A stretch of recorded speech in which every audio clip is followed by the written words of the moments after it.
Hello. Last video, in this one we're going to take the text that we OCR'd before, the one from Gutenberg and the one from our own video. We're going to use that with the Microsoft Text-to-Speech API to generate some audio for us. So yeah, let's begin. So first, loading in the audio. I'm putting it in this dictionary. It's easier to sort of go through later. Text looks good. I've also added the Speech SDK. That's the software development kit. I believe that's what that stands for speech. And this is sort of how you use it to test things out here. So what we're going to do is we're going to pass in we have a default speech config defined in Secret Services, audio config right here, which sort of says, hey, here's the output file. And then we're going to first start off with a classic hello world. Here we go. Also, a nice thing about Jupyter Notebooks is you can display audio right in here. I'll play this for you. Hello world. Here you go. Hello world. That sounds like a lady's voice speaking hello world there. So yeah, this is a start. We'll want to first we'll just sort of do it on our text. Then later we're going to work on changing the audio to use a male's voice because, you know, the book was written by a guy. I believe he was Scottish. How do I not know that? Adam Smith. Yeah, Scottish. Whew. Yeah, I got that.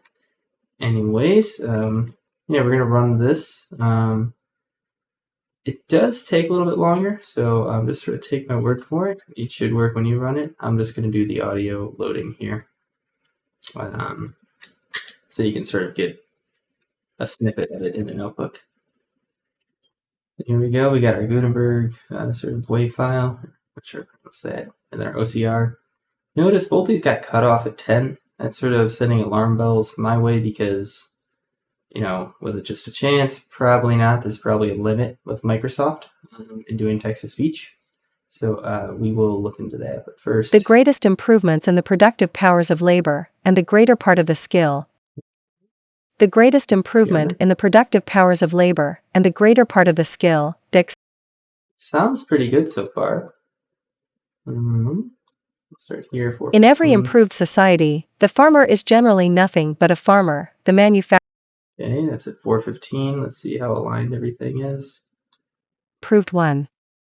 In every improved society, the farmer is generally nothing but a farmer, the manufacturer, nothing but a manufacturer. The labor, 2, which is necessary to produce any one complete manufacture, is almost always divided among a great number of hands. Manufacturer, nothing but a manufacturer. The labor, 2, which is necessary to produce any one complete manufacture. Interesting. I almost thought that was an issue with the OCR text there, but it sounds about right. Also notice 5 seconds off, so clearly there is a difference between the two videos or two audios. That's probably because of the page numbers sort of being included by mistake in the OCR audio. So maybe the paragraph spacing is a little bit of that, so it sort of lines up with what you would expect. It could be worth fixing though. But yeah, so we do have audio. It does appear to get cut off, however. So we're going to work on figuring that out.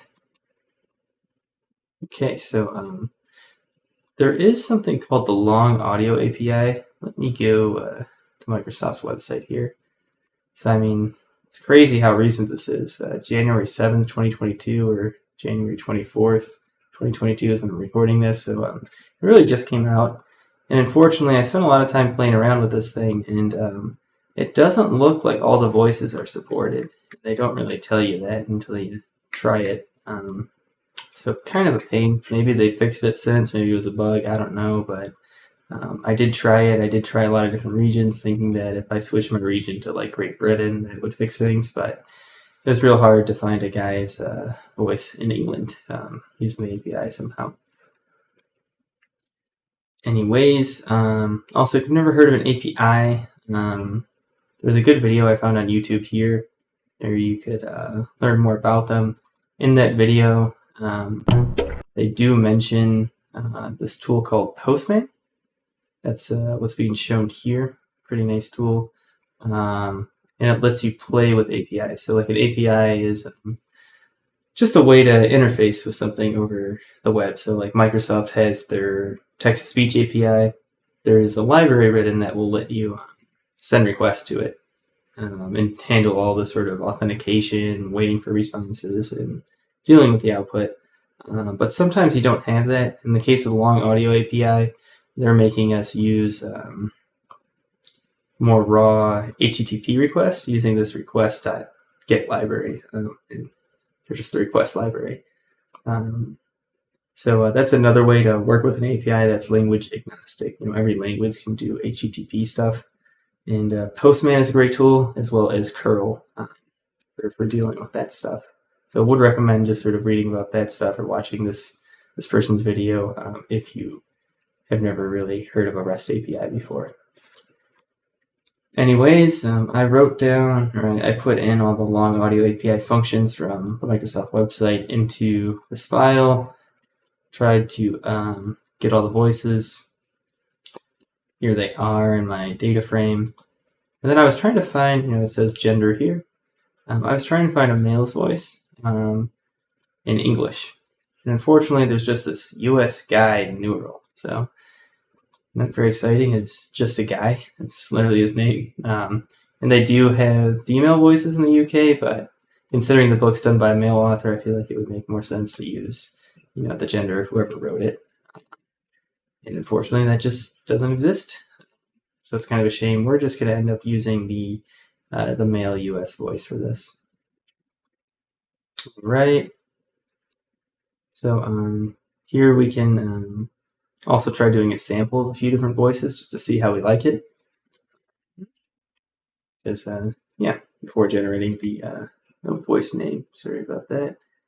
This actually doesn't matter. So this is me just saying, show me all the English speaker voices. And then I just copy and pasted a few of the sample ones here to decide about doing my test.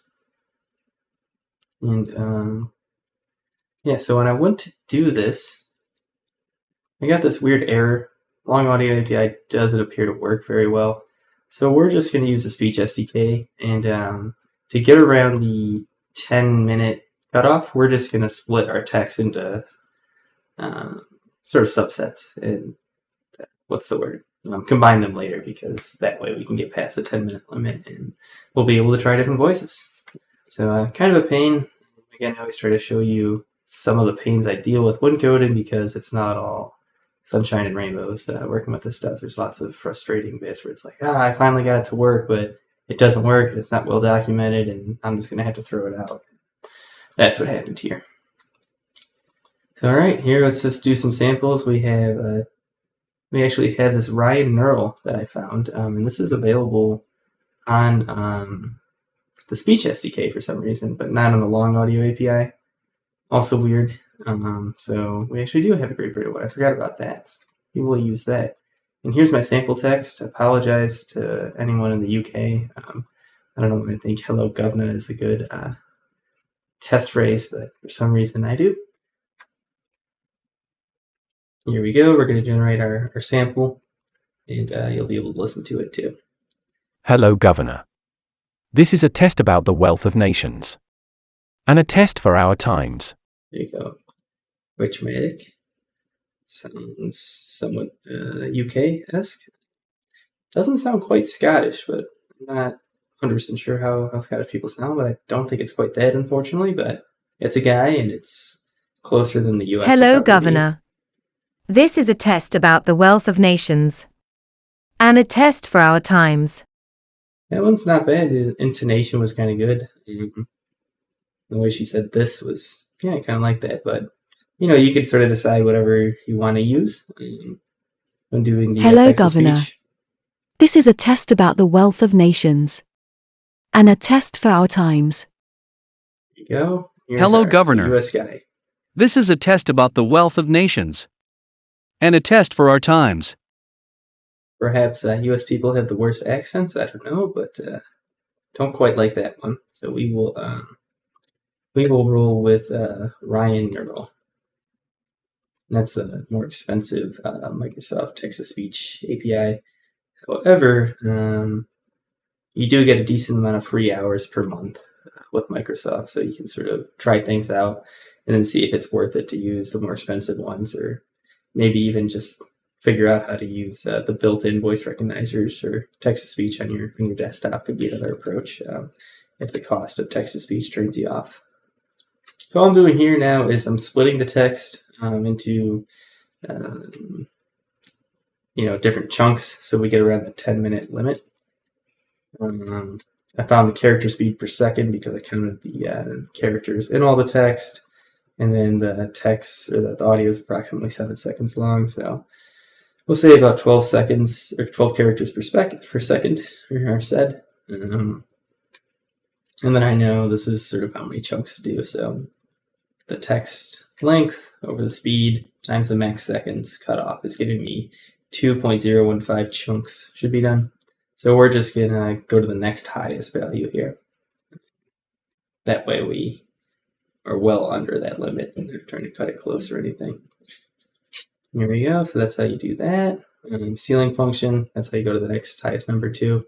We're just getting the sentences like that. So let's see, there's 3 sets now of OCR text. And then if you run this, I won't just save my bill. I'm not sure how close I am. I don't think I'm that close, but it should work for you. Let me know if you run into any issues.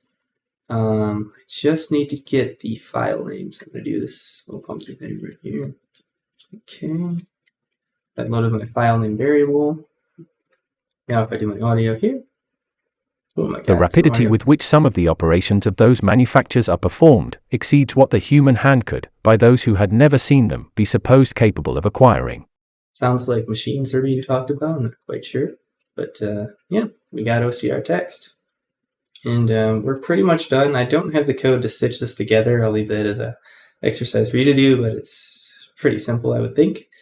Also, one cool thing we can start to do and what I'm going to start working on in the future is some more audio analysis. And there's this cool library called La Rosa that you could use to read WAV files. The WAV that we saved using text-to-speech. And we can change the octave that the person is speaking in and sort of manipulate the voice. So let's say you have a guy speaking and you want it to sound like a girl. You could use a pitch shift to change it. Now, there's many different nuances with how people speak that probably won't work great, but it's kind of fun to hear and mess around with different audio filters. So I'm just going to do that here and just show you, sort of a teaser that you can do this in Python, and here's the library I would use. The rapidity with which some of the operations of those manufacturers are performed. So he sounds a little bit like Daffy Duck there. Let's go down an octave now.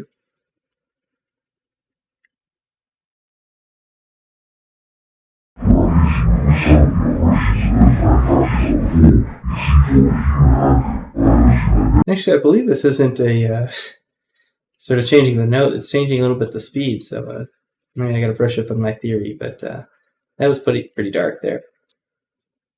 Pretty evil sounding. Next one, just for fun. The rapidity with which some of the operations of those manufacturers are performed exceeds what the human... No, it's kind of funky, but I hope this sort of opens up the door for you to think about maybe downloading songs in your music library and playing around with them. And that's a project I'm hoping to work on soon.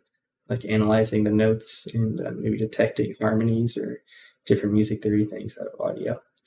Anyways, thanks for watching. I hope this inspires you to create your own book scanner, and let me know if you run into any issues, any suggestions, and yeah, thanks again.